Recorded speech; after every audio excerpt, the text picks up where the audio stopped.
Hey everyone, Jerry Suhrstedt here with the JerryRig podcast. Hope you're having a great Tuesday. So glad you could come in and sit with us as we tackle some some fun stuff in the marketing and sales world. So today we're talking about content, how that relates to lead generation and for salespeople. So if you're struggling to turn digital content into real sales leads, because at the end of the day, that's what it's all about, right? Sales leads lead to closed deals, and closed deals leads to revenue and commissions, right? So if your content is not resonating, so you might want to take some notes today on this. So today's episode, we're going to uncover 5 powerful tactics to help you achieve digital content success, which is also going to include some branding. We're going to talk a little bit about branding as well. So stay tuned. My guest today is marketing strategist Lindsay Wigfield. She is a consultant, and we're going to bring her in here in a few minutes, and we're going to talk about all things content and how that relates to getting sales leads. So stick around. Yeah.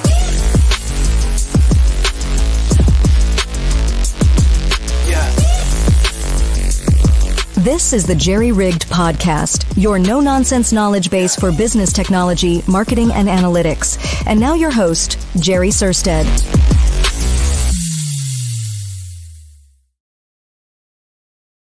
So welcome back, everybody. I hope you enjoyed my little fun, get pumped up intro.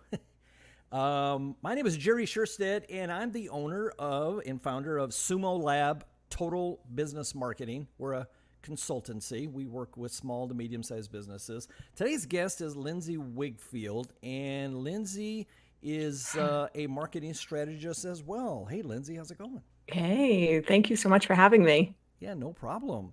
So tell us a little bit, Lindsay, about your company, what you do, and kind of what you've been up to. Yeah. I'm Lindsay Wigfield. I own Wigfield & Co. And I've been doing marketing strategy for about 20 years now. I can't believe it. You and I both have a radio background, so that's pretty cool. Yes, that is cool. That's where I started and realized that I just love promotions and event marketing and all things having to do with branding and helping other businesses elevate their brand. That's very cool. I don't know about you, but I kind of found that, if you got a young lady who is a baker, let's say, and she bakes pies and she has a pie shop, I find that if she focuses on her product and being creative and innovative and giving good customer service, that's really the best way to get ROI out of her business.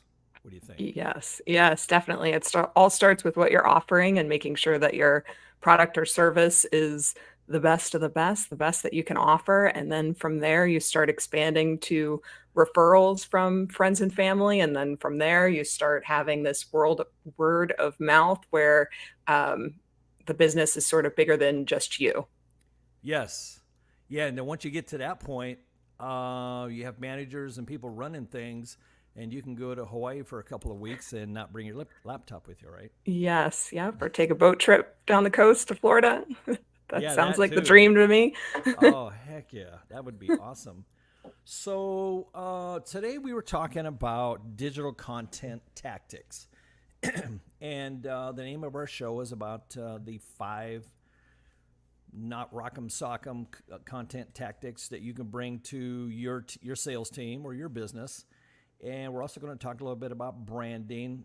So we're going to get a little bit into the details of the 5 items, the kind of digital content for crucial marketing, kind of the fundamentals, kind of in order.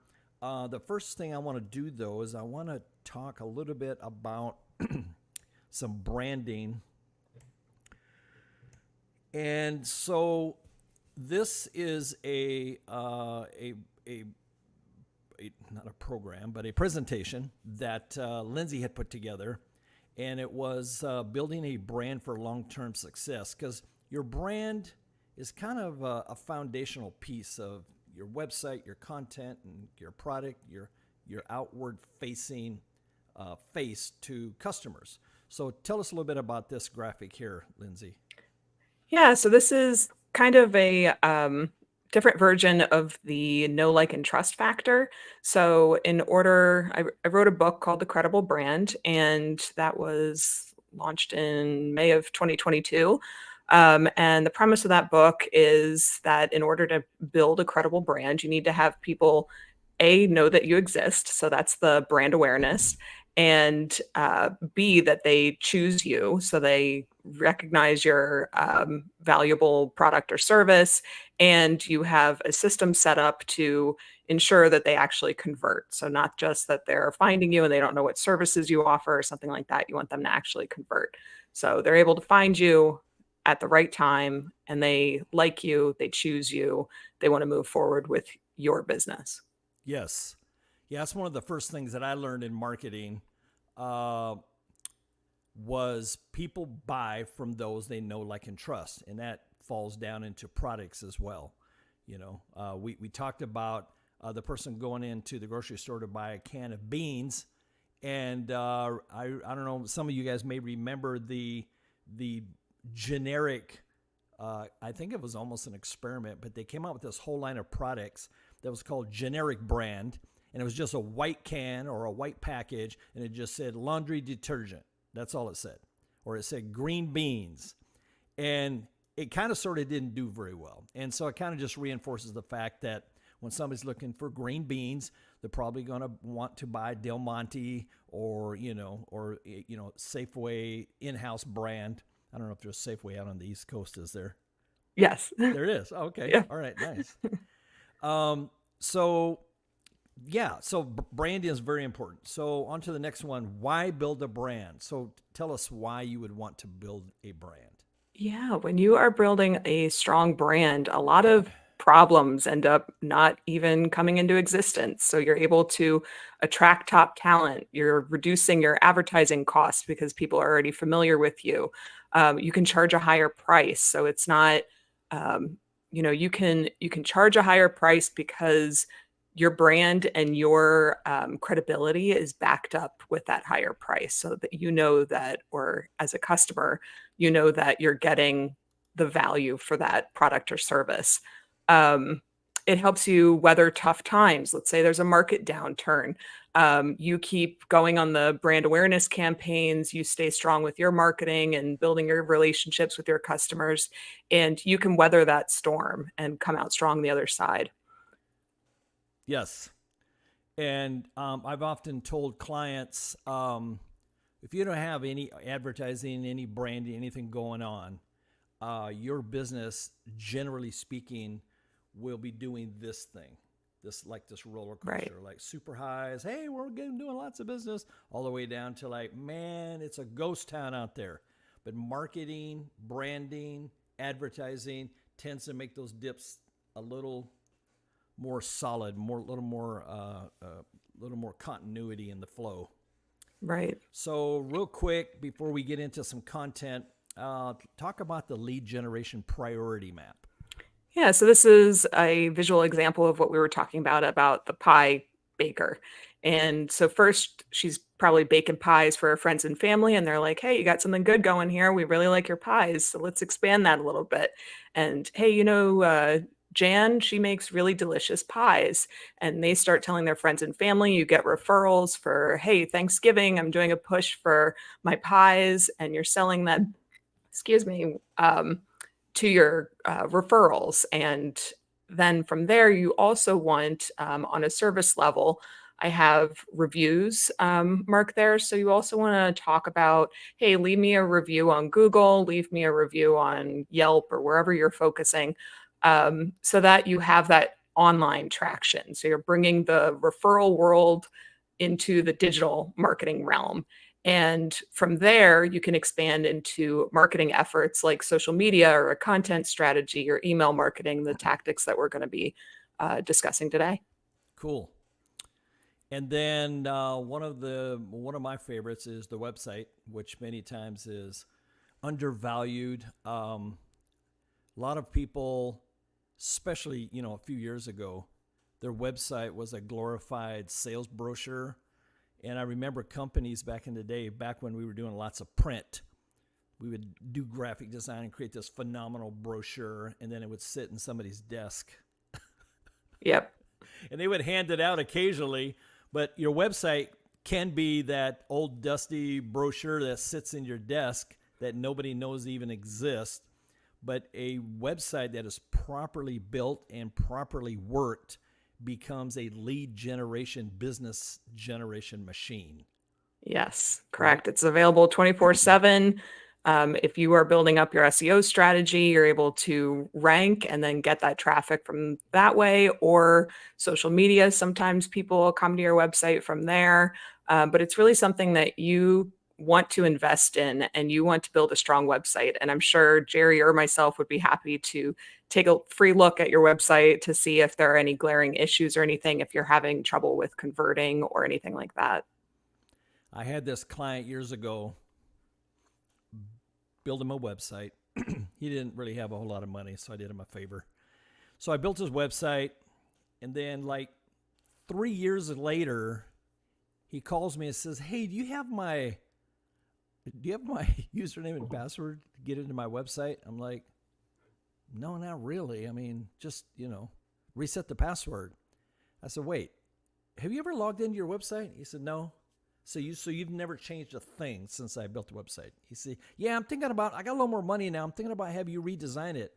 I say, you don't need a redesign. What you need to do is to continually, on a daily basis, add content to your website and engage with your prospects. So you can't build a website and just let it sit and go, "Well, I got a website." Right. Yeah, you want to optimize the content. Things change with algorithms, things change in SEO.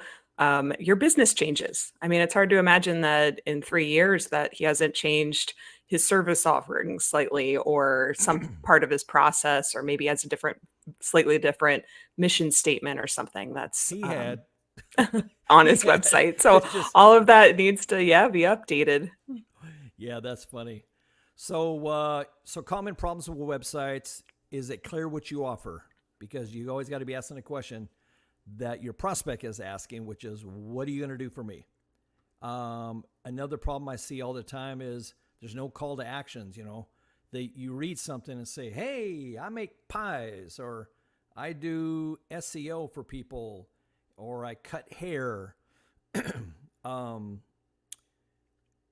and it's like you're making this statement. So one of my fundamentals in marketing 101 is marketing is very simple. What's your prospect's problem, and what is your solution for that problem?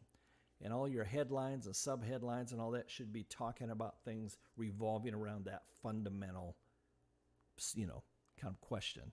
Right. And what action do you want them to take? Do you want them to call you? Do you want them to fill out a web form?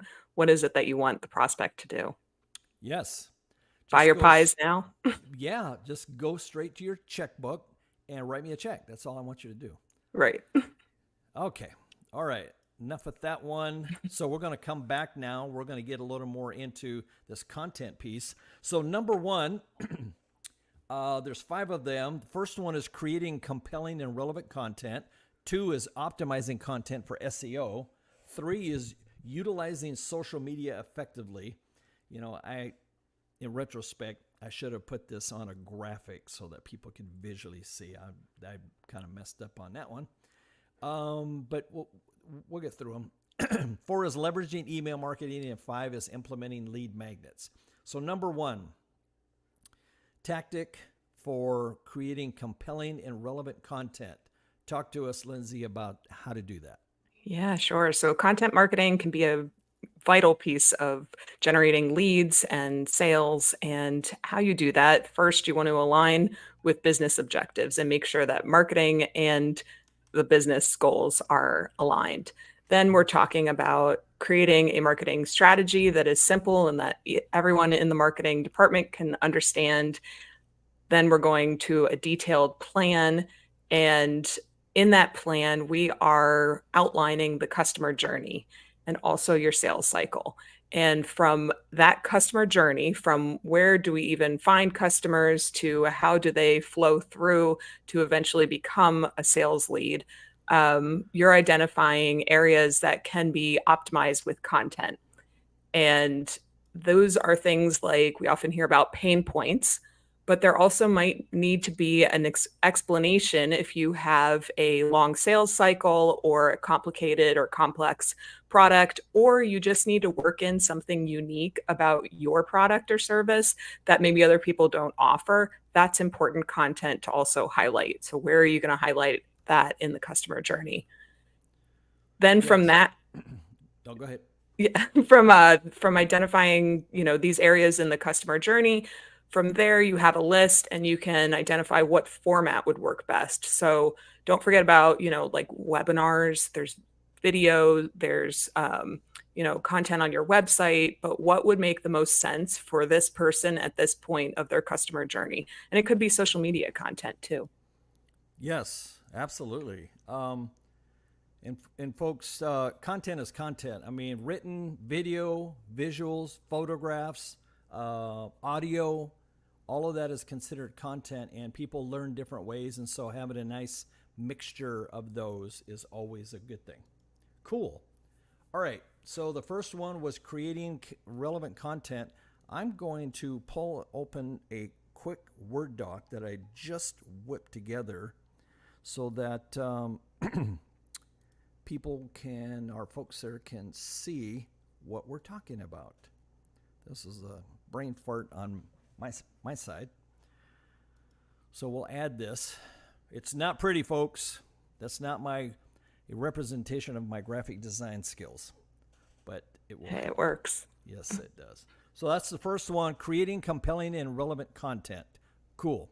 That was a good rundown. All right, number 2 is going to be optimizing content for SEO. So how do you do that? Yes. So SEO has 3 components. You have technical SEO, which is stuff like your site speed.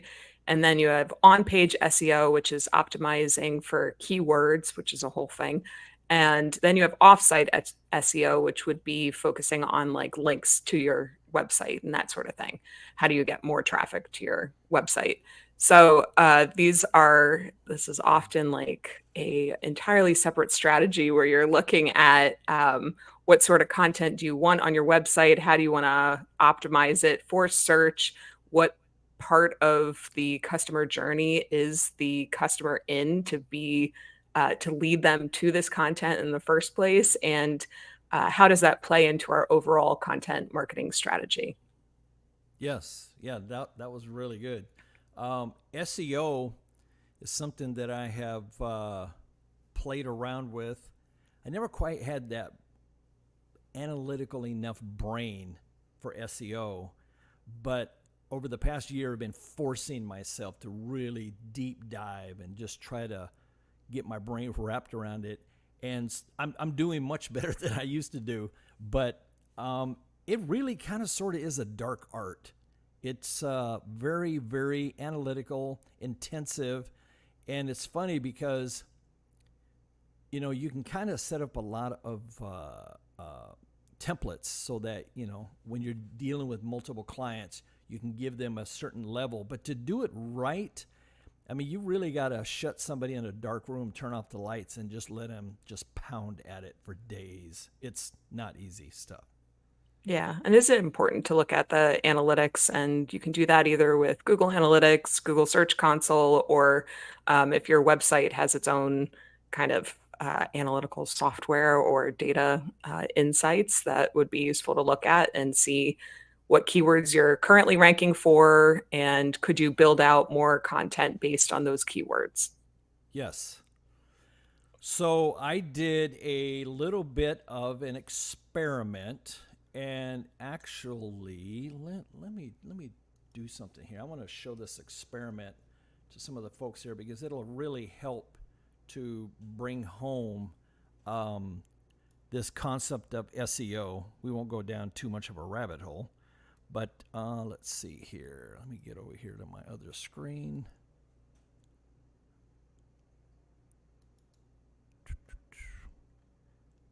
Here we go.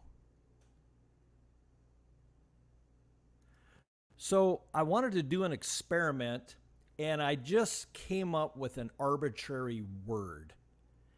And I just literally, off the top of my head, I said, I got to come up with a word that nobody is searching on the internet, because I want to see how long it takes for this search term to rank.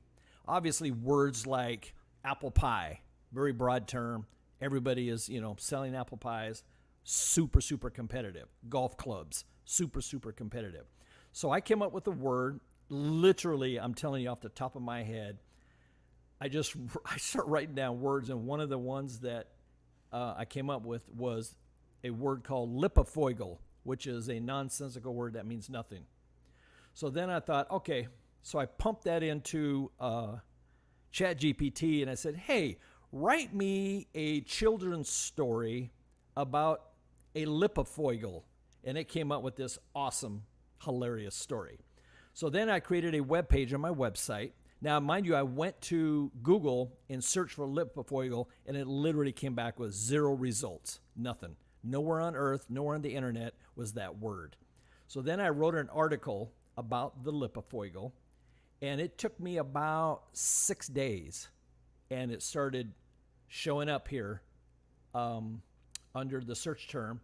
And then I have another website where I do marketing for home builders called Builder Kick. And I also put the article in there thinking, okay, now I want to experiment. I got it on sumolab.co. It's ranking. But if I put the same exact article on my other website, will Google still rank it, or will it view it as duplicate content, right? Anyway, 3 days later, it started showing up, which kind of blew my mind a little bit. So the article is called 5 Ways to Find a Lipofoigal. And anyway, if you get a chance, go read the quick article. It's pretty hilarious.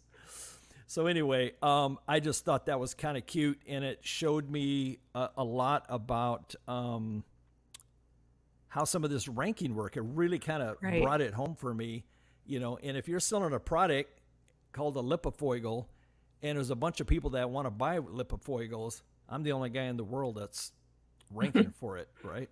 Yeah, 2 lessons from that little case study that you did. Yeah. First is the importance of having a unique name if you're trying to create a product or service, or a new, not like create something new, or if you're even thinking larger scale about your company name, then it's easier to rank if you have a brand new word or a mixture of words, something like that. So that you rank, on page 1, it's a new word, you got it. And second lesson, so there are a lot of companies out there that promise you that you'll rank on page 1, but they don't tell you what the value of that is or how that would relate to your larger content marketing strategy. They don't care. They just promise that you'll rank on page 1.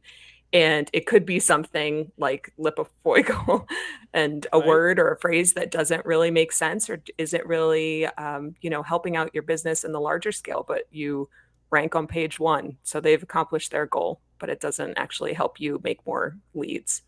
Exactly. I see so many companies.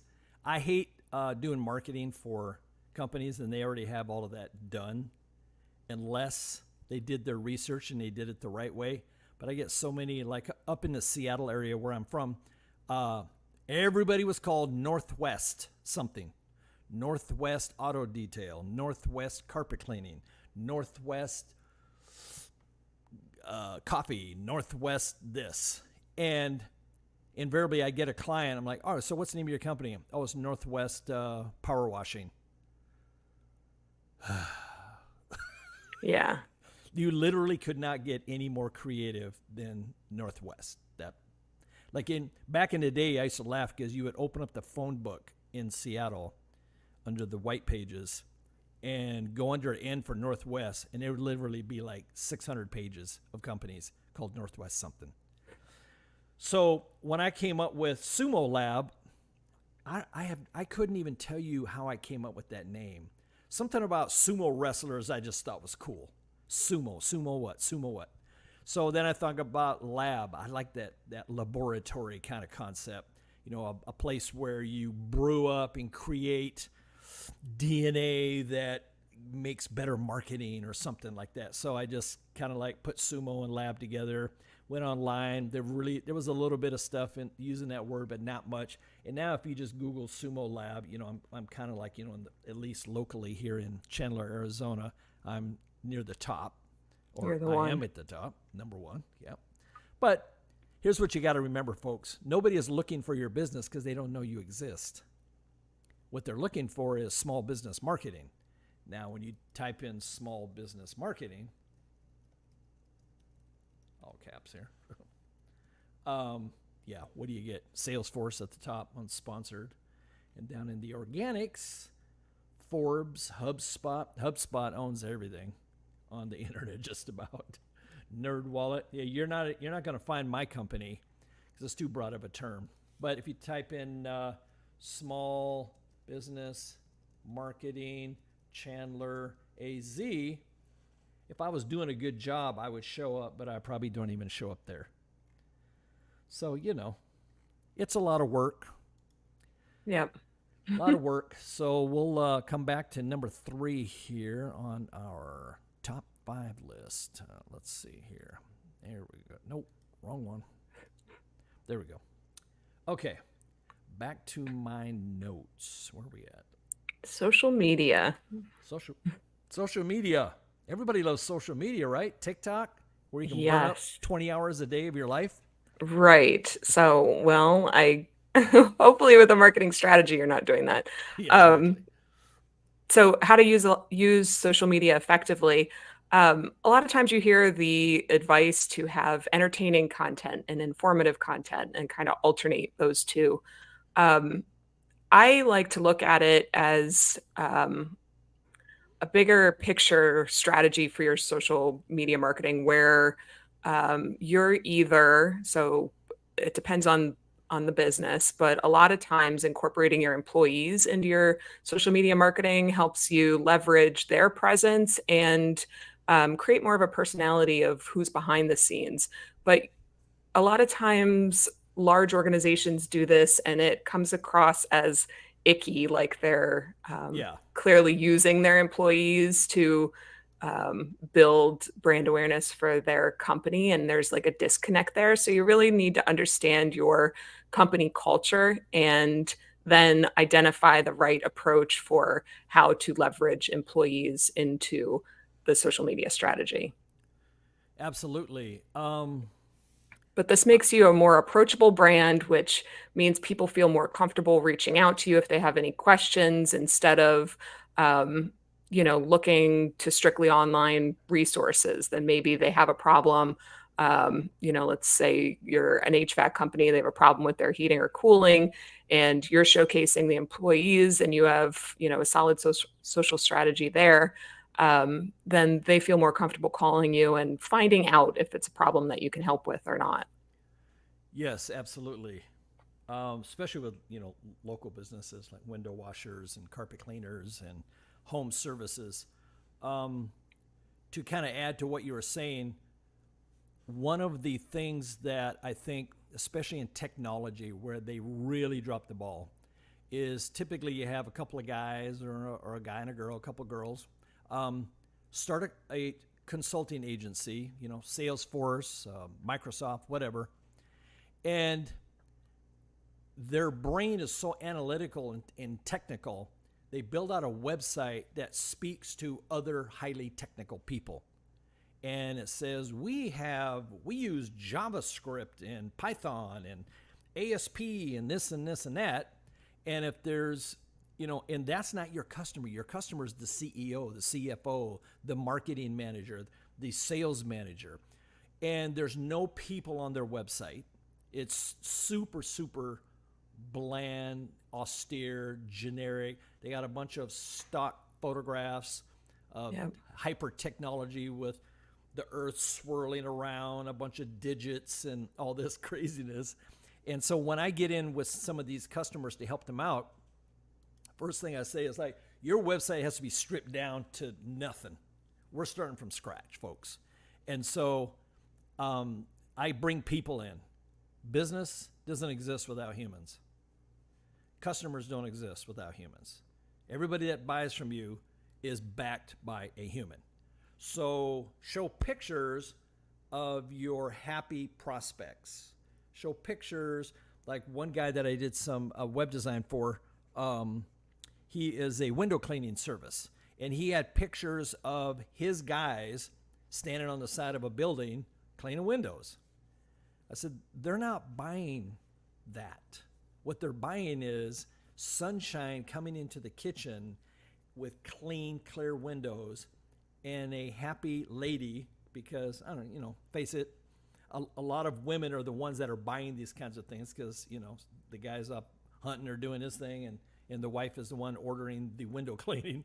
And so when I got done with his website, we had a nice bright kitchen with sun shining in, and then a lady with a happy smile on her face. I said, that's what they're buying. They're buying clean windows. They're not buying you doing the windows. They don't need to know how you clean the windows. Doesn't matter to them. So, right with what you're saying, exactly what you're saying was around the concept of people and bringing humans. Being authentic and Yes. approachable. Yes, absolutely. And especially locally, things like, I'm not huge on the Better Business Bureau per se. You have a window cleaning business or an HVAC business, locally. Absolutely. Better Business Bureau, we're A+ rated, lots of testimonials, lots of happy customers, blah, blah, blah, blah, blah. Those go a long way in that particular industry. Okay, social media. Next, leveraging email marketing. Hit it. Yes. So email marketing. So the first thing you want to do is identify, where are you getting emails from? Are these existing customers, or are they people who are maybe subscribing from your website? Maybe they haven't bought yet. Is it an old list? Whose email addresses do you have? I have two different strategies going on for a client, where we have one email nurturing program for people who aren't ready to buy yet and need a little bit more nurturing before they're ready for the sale. And then another email program that is for existing clients, and how do we continue to connect and stay in front of them and build that relationship with them. So identifying whose email addresses you have, what are you doing to collect more email addresses and grow your list, and what sort of content are you sending out, and what are you hoping to achieve with that content. So the building relationships with existing customers, you're not necessarily looking for a direct sale from there, but you're looking to stay in front of them. So what type of content works for them? What do they want to read about that also is aligned with your business, that doesn't feel like disconnected from your core purpose? Absolutely. To me, email marketing kind of initially starts in one of two categories. And you're either B2C, business to consumer, or you're B2B, business to business. Most of the email marketing I do is in the B2B world, which is a lot easier in a lot of ways. There's not quite as many regulations. When you're emailing consumers, there's a lot more laws and rules that kind of come into play, and you want them to see your product, opt in. Yes, I want to hear from you guys with your emails and your subscriptions and your pointers and your how-tos. And then once they opt in, then you can nurture that. B2B is a little looser in that department. I do a lot of cold emailing, but it has to be done in a very, very, very specific way. And it works. If it's done specifically with very targeted audiences, and every email sounds like, I'm talking to you specifically, it can be very, very fruitful. You can get a lot of ROI, a lot of sales leads out of email marketing, but it's a ton of work to get it set up properly, and it's a lot of work to keep it going. You have to have multiple email addresses. You have to have a platform that properly warms your emails. There's a lot of stuff that goes into it, but it can be super, super effective. Have you done anything in that department? Yeah, we do have, well, I have a past client that I set up an email program that would send out newsletters for what new items were. It was a music store and what new items were in the shop. And we were able to determine that there was, by introducing this email campaign that was every other week, an email would go out. There was a 33% increase in store visits, and the average purchases from those who were on the email list was double those that weren't subscribed. So we knew that our email marketing efforts were having an impact on sales. Nice. Yeah, I love some of these older businesses that they've been around for like 20, 30 years. And just over the years, they've collected like, 20,000 emails or something crazy. And they just kind of did it passively, but they have a cool product or a cool store and the locals love them. I have a friend who started a skateboard shop in his mom's garage when we were in high school. Now, this is going back. This is 1977. All right. And after school, we would go hang out. He'd open up his garage door, and his mom's house, their street address was 35th Avenue in Auburn, Washington. Anyway, he'd roll up the garage door. He had like display cases. He had skateboard decks and trucks and wheels and T-shirts and all this stuff. And we'd hang out and just have fun. And he had a skateboard ramp in the backyard, and we'd skateboard, right? Well, he's 63 now, and he still owns a shop in Federal Way, Washington called 35th Avenue. Wow. And he has been around so long, and his shop is kind of considered the cool of the cool of the cool. He just has that credibility. Like, you would never go buy your skateboard at Walmart or the mall. Like, who buys a skateboard at the mall? No, you got to go to 35th Avenue because that's where the cool skateboards are, right? Nice. He's really built a brand. Oh, and he's got all these kids. Like, for years, he gave out stickers, 35th Avenue stickers. You can find those stickers on ski lifts, on street signs, on car bumpers, all over the Seattle, Tacoma area. And he's got a huge, huge, huge database of kids that bought skateboards when they were 13. Then they bought skateboards at 15, 16, 17. Then they stopped for a while because they started a family. And now they're a little older, and now they're skateboarding again. They're back at 35th. And it's just crazy. And he puts stuff out on an email, and like a sale or something. And yeah, he just has floods of people coming in. They also sell snowboard gear and skateboard shoes and all that stuff. But Gotcha. Yeah, the place to go. Well, there's some things in marketing that you can't fake. I mean, you can't fake being around for 30 years. Actually, he's been around, 45 years, 40 plus. I mean, that is like a phenomenal marketing story, right? Yeah. So, cool stuff. And staying current, because trends change. And so it's impressive that he's able to stay on top of all of the coolness, even though he may not be the target market anymore. Well, he has a real dry sense of humor, and he's funny as heck. And he's always hired younger people to work in the store. And they're usually, guys that are into skateboarding, and all the local kids know who they are. So, yeah, for an older dude, I mean, he's up on the latest trends, and he has a little bit of this kind of funny attitude towards the whole thing. He thinks it's all just hilarious. But yeah, we used to all skateboard together, snowboard together. Now we've all gotten old and broken down and tired. All right. We're heading into number 5, implementing lead magnets and CTAs, also known as call to action. So talk to us about that. Yes. So lead magnets and calls to action. So when we think about your website, you have traffic coming that there are visitors that are looking to buy, make a transaction. So you want to have a call to action for them. Again, like we said earlier, do you want them to place an order for pies immediately? Do you want them to call? Do you want them to complete a web form? What is it that you want them to do?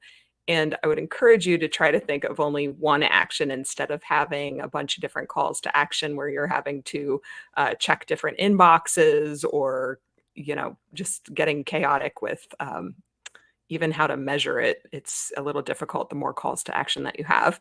But so those are the transactional visitors. Then you have visitors that maybe don't know what to do yet. They're not ready to buy. They're looking at your blog content, excuse me. They're looking at your blog content and you want to offer them something else because once they leave your website, the chances of you getting them back are pretty slim. So you want to be able to stay in front of them. The way I like to do that is with what's called a lead magnet. And a lead magnet is offering something for free in exchange for their email address and name.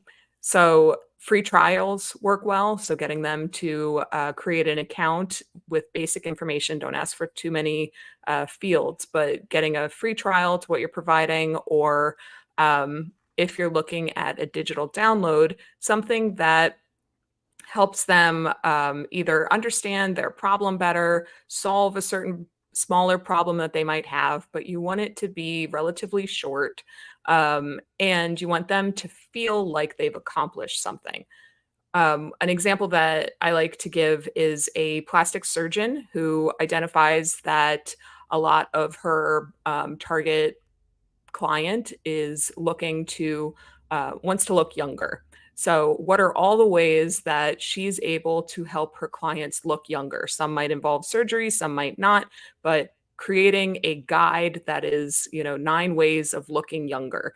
Then visitors to the website exchange their email address and name, get this free download. They're able to see procedures that they didn't know existed, or even understand, like if she has a skincare line and dermatology side of her business, then maybe there's some skincare tips that they can do before, jumping into something as dramatic as surgery. So this free guide is helping explain and what they have to offer, solve a problem for the website visitor, and you can then have their email address, and kind of maybe the next email is something like, here's a case study on this person who obviously you have to go through agreement for their information and things, their story, but how you helped somebody look younger than they were before, maybe some before and after pictures, something like that, the kind of testimonial content.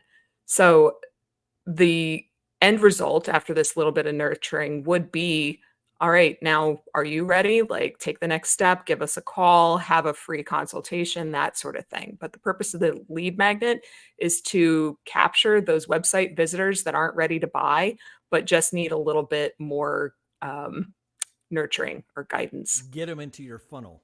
Yeah. So lead magnets too can also, and I've learned this the hard way, can come in a couple of flavors. Just kind of what they call a tier 3 lead magnet, which is like, hey, get my white paper, or here's a little ebook.